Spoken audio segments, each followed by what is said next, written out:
Mesdames et messieurs, je vous salue au nom de l'islam. Je vous transmets mes amitiés de la part du frère Adnan Oktar, connu sous le pseudonyme de Haroun Yahya.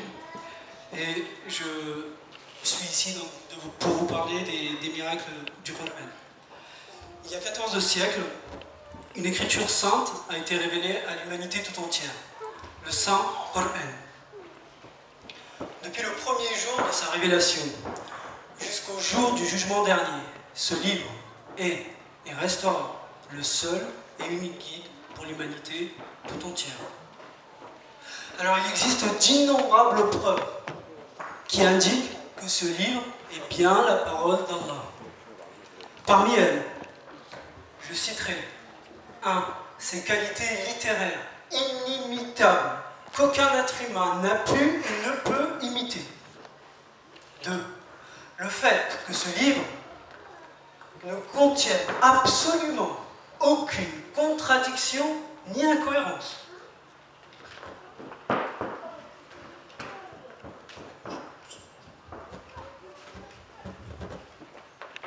3. Les prédictions historiques sur le futur, ainsi qu'un certain nombre d'informations cachées relatives au passé par exemple. 4. Les nombreuses vérités scientifiques. Alors bien sûr, le Coran n'est pas un ouvrage scientifique dans lequel on trouvera une description détaillée d'un certain nombre de phénomènes. Non, cela n'a absolument rien à voir avec ça. Tout le monde sait ce qu'il y a dans le Coran et pourquoi il a été révélé. Il reste néanmoins que ce livre mentionne un certain nombre de points relatifs à la science et qui se trouvent en parfaite conformité avec elle. Ceci est d'autant plus miraculeux que les faits qui sont mentionnés n'ont été découverts que récemment à notre époque actuelle, grâce à des moyens technologiques modernes. Alors ces miracles, c'est bien ainsi qu'il faut les voir, ces miracles scientifiques sont une véritable grâce de la part d'Allah pour nous, musulmans d'aujourd'hui, de notre époque, car elles sont un moyen pour nous, par la permission d'Allah, de renforcer avec notre foi. Elles peuvent être aussi un moyen d'inviter avec les gens à l'islam. Cela peut être une porte d'entrée à la foi pour certains d'entre eux. Alors avant de vous présenter quelques-uns de ces faits, et envie de mieux apprécier ces miracles scientifiques qu'il y a dans le Coran, il y a un point important à retenir. C'est qu'à l'époque du prophète sallallahu alayhi wa sallam, les hommes ne disposaient d'absolument aucune connaissance scientifique. C'était des hommes du désert.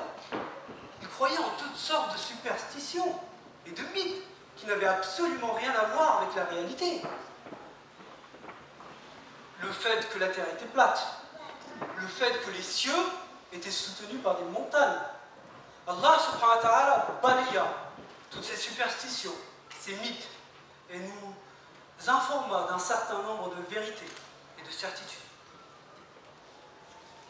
Je vais en présenter quelques-unes d'entre elles. Parmi elles, je parlerai de la formation de l'univers, je parlerai de l'expansion de l'univers, je parlerai de la forme sphérique de la Terre, je parlerai de la séparation des mers, je parlerai du fer, je parlerai d'un certain nombre de prédictions historiques sur le futur, je parlerai des miracles et de quelques miracles mathématiques. Commençons par la formation de l'univers. Alors au début du XXe siècle, les scientifiques pensaient que l'univers était infini, qu'il n'a jamais commencé, qu'il ne terminera jamais, qu'il a toujours existé, qu'il existera toujours.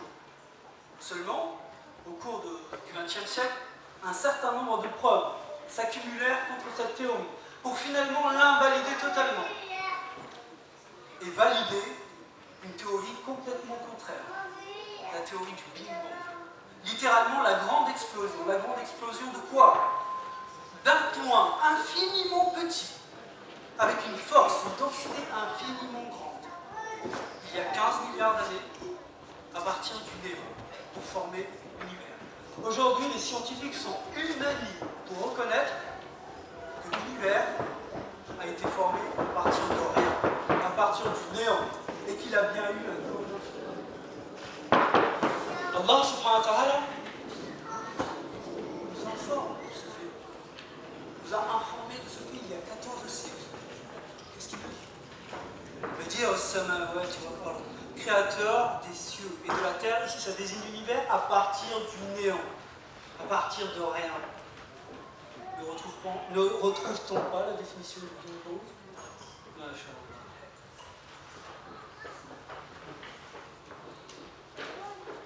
Il y a un deuxième secret qui a été percé, au cours du XXe siècle.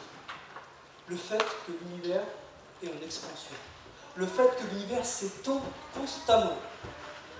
Alors, les deux premiers physiciens qui émirent cette théorie, cette hypothèse, sont Alexander Friedmann, un physicien russe, et Georges Lemaître, je crois, un cosmologue belge, qui, à partir de calculs théoriques, arrivèrent à cette conclusion.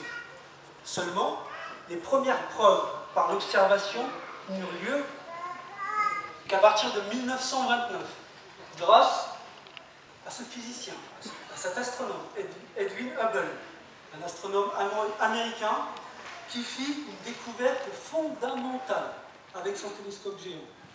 Le fait que les galaxies et les étoiles s'éloignent constamment les unes des autres. Un univers dont les corps célestes s'éloignent constamment les uns des autres ne pouvait être qu'un univers en expansion. Pour bien comprendre cette confusion, il suffit de se mettre à l'esprit